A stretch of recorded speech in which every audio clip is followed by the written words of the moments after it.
Hello grade 8 students, hope you are all safe and taking good care of yourselves. As you know, last week we worked with expository essay writing.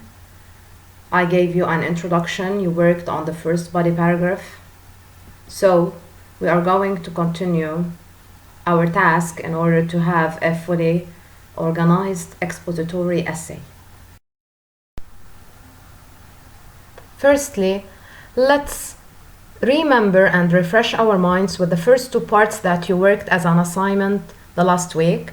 We had the title A Remedy, meaning a cure. If we read the thesis statement in the introduction, there are significant benefits for improving the way in which a person lives a healthy physical and social life.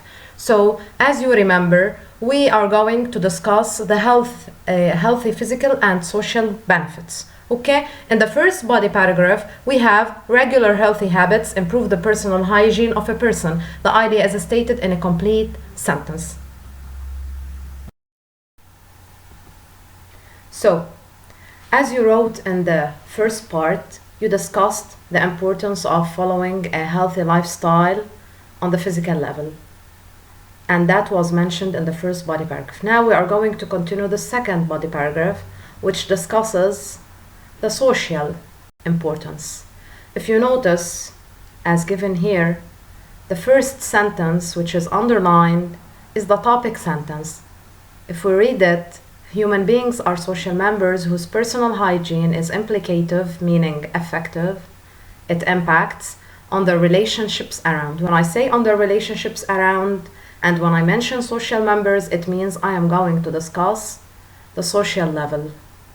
Okay, so I state this idea in a complete sentence and I start with it after leaving a space. I have to indent in the beginning of the paragraph. After writing the topic sentence, we have to continue in order to write the supporting details of our paragraph and the sub-supporting. If you continue, the interaction with other people depends on the level of personal hygiene and sanitation, referring to the cleanliness of the person.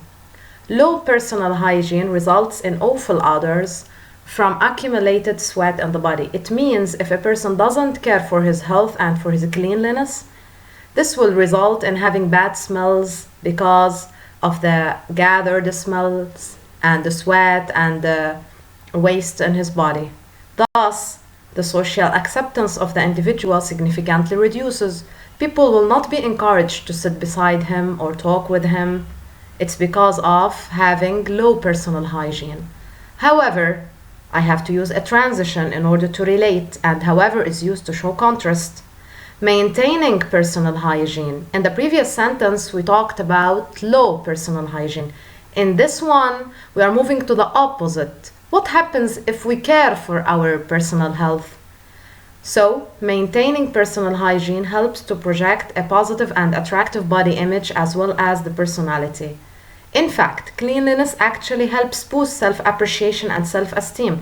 People around respect us because we look nice, we look clean, we look healthy, etc.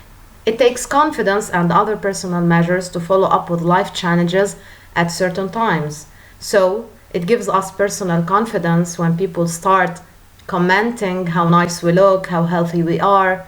So, we will be able to live our social life in a good way. This ensures the maintenance of full satisfaction at the personal level and inner desires, so we feel happy, we feel better, which in turn reflect on the society as a whole. When we are satisfied with who we are, we can perform better in our society. So this is everything regarding the second body paragraph about the importance of following a hygienic lifestyle on the social level.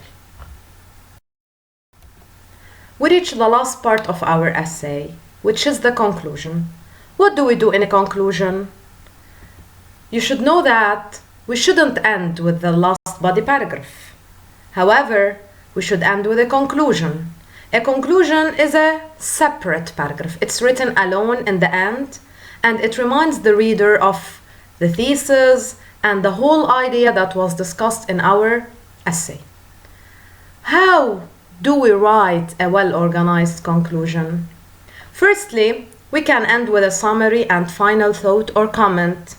Secondly, We tell the reader in a couple of sentences what we have said in the body paragraphs, but we don't use the exact wording we used before. So it's all about summarizing in number 1 and restating in number 2. We go back to the introduction. What was discussed in the introduction and mainly in the thesis is written in other words. Number 3, which is another way, we can end with a prediction or recommendation. A prediction might tell, for example, if you don't follow this, what might happen later in the future? And a recommendation suggests what should be done. It means we are suggesting, for example, an advice or giving a solution, etc. So your assignment for this week is to write a coherent conclusion for the essay in order to make it fully complete. You should remind the reader of the issue you are discussing. You should restate the thesis of your essay and call for some sort of action. It means you have to urge the readers, encourage them to take some specific steps in order to stay healthy and hygienic. Good luck.